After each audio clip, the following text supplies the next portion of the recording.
bayot, oh. Yan naka-park ng mga puting sasakyan mga bayot, oh.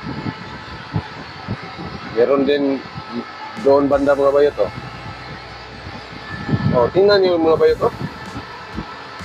Napakalawak nito mga bayot. Hanggang doon pa yan mga bayot, oh. Yung nakita niyo yung crane na nandun sa unahan mga bayot, baradiruhan na yan ng mga barko mga bayot. Diyan kinukumpuni yung mga barko mga bayot. Kasi dagat na yan, diyan banda mga bayot. Naharangan lang yan ng mga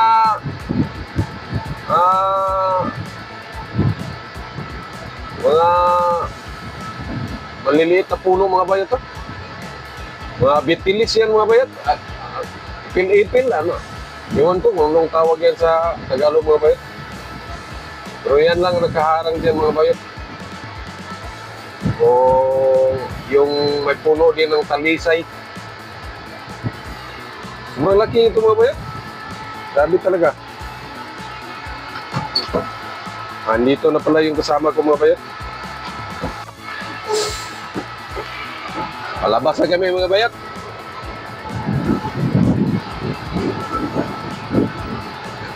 Persex lang talaga mga bayot ang pupuntahan namin ngayon. Kasi doon pala nakadaong yung barko nila ngayon. Mabuti na rin kasi hindi ako nagdala ng baon mga bayot.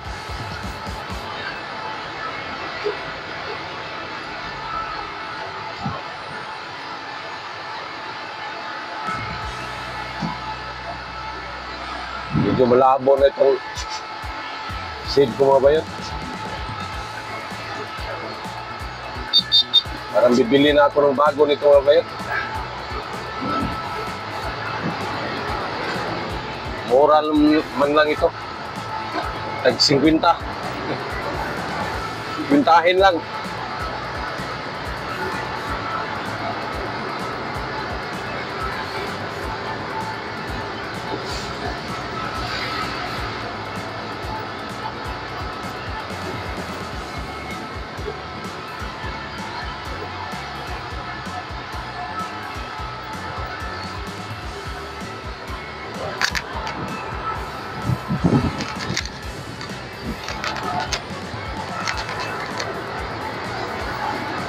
Abutan talaga kami ng stop. 2, 1, 4. Huwag na lang natin pilitin mga bayot.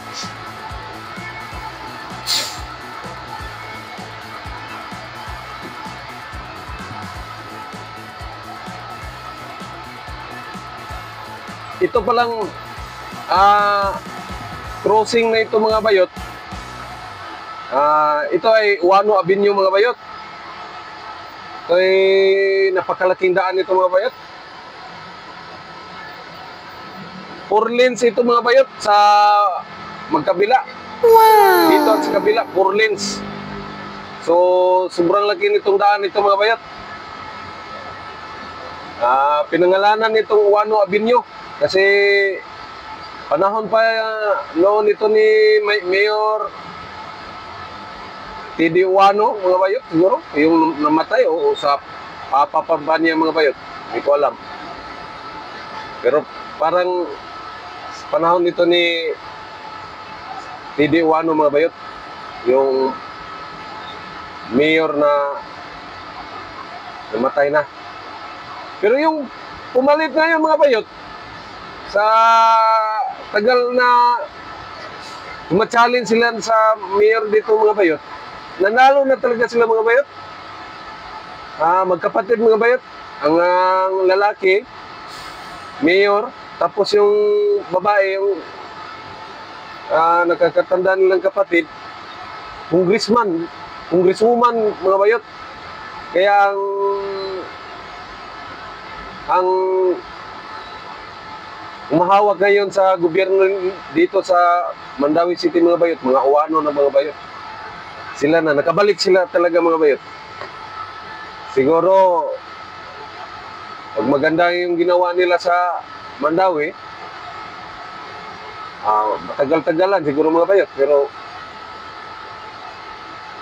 wais ng mga tao ro mga bayot. Yung sobrang talino ng mga tao mga bayot, hindi na basta-basta sila masisilaw sa pera. May pera ka, tapos titingnan din nila yung performance mo, kung maganda ba. Kaya kung magandang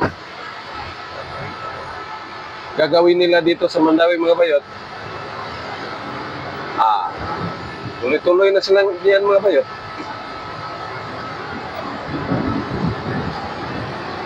Malapit lang ito sa Cebu mga bayot. Kasi 1 kilometro, border na. Malapit na tayo sa may border o boundary ng Mandawi City at Cebu mga bayot. Basta makita nyo yung mataas na building mga bayot, Cebu City na yan mga bayot.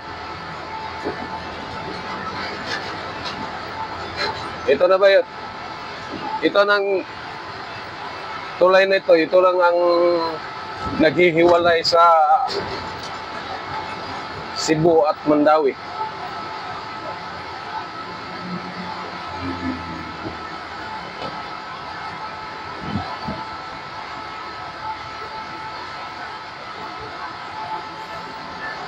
Tapos dito, kakaliwa tayo kasi papasok tayo ng port area mga bayot. At ganun pa rin, dadaan tayo ng mga guardhouse. Kasi dalawang gate pa madaanan natin mga bayot bago tayo makapasok doon sa loob talaga ng Pantalan.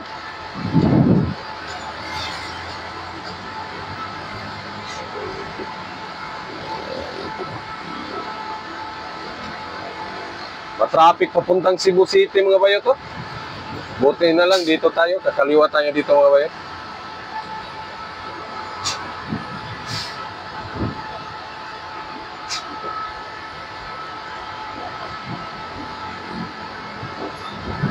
Ako, sasayad uligit mga bayot.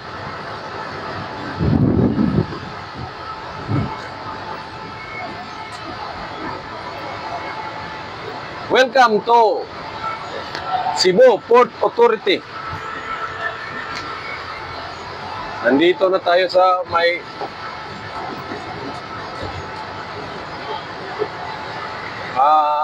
bandang port area mga bayot. Dito pala sa loob mga bayot, wala. Yung mga enforcer sa labas, hindi na yan pwede dito mga bayot. Paalisin yan ng Cebu Port Authority kasi meron silang sariling mga pulis dito mga bayot. Tapos sa mga pulis naman dito mga bayot sa port area, hindi sila pwede doon sa labas. Kasi may tinatawag silang jurisdiction mga bayot o boundary sa kanilang trabaho mga bayot. Ang mga port police mga bayot, dito, hanggang dito lang sila sa loob ng Pantalan talaga. Kung saan napabilang yung Pantalan.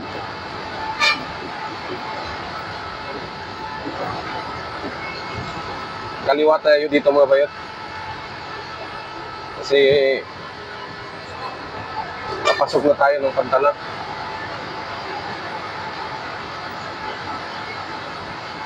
Hala, na nakadunggo o barko bayot to. Ay, Lorenzo mo rin na bayot. Diyan pala kami kukuha ng van mga bayot. Akala ko pa rin diesel mga bayot kasi malaki din, no? Tama bayot to. Tingnan niyo mga bayot kung gaano katigas kami mga bayot. Hindi yan papara sa amin mga bayot. Karamihan mga bayot, paparahin. Iwan ko mga bayot, parang natatakot sila sa amin mga bayot. Tingnan mo. Businahan ko mga bayot para tanggalin yung barrier.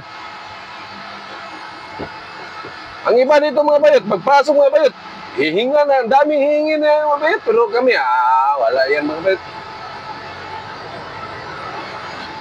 Parang namumukhaan na niya yung mga pagmumukha namin mga bayot. Sanay na kasi sa mga mukha ng, uy, internasyonal pala itong barko na ito mga bayot. Cargos. Wow! Akala ko, Lorenzo mga bayot. Parin pala yan mga bayot. Bakit lumagpas yan dito sa local port? Ang daming mga parin mga bayot na, Juan. Panama mga bayot. Galing na ito ng mga kuhan. Oh. Construction materials ang karga mga bayot. Murag ka na, murag ko haslingon sa kanang gusing ko, katong yung kaanong mga dagko kay kabilya ba, no? Agad tayo square bar ba, ngay mo unang pagkabilya. Asang barkuan ni Lorenzo? Wa malagi. Nakasling nga nito. Basig na hasling na ni, nanis sa ilang pailan ni sa balmit, aning country. Ay, nantar eh, ato ni pangitaon.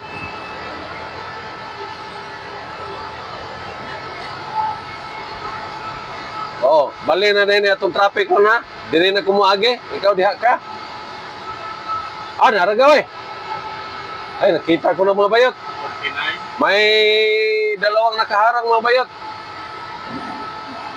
Richard, disinte na kayo eh. Patalay.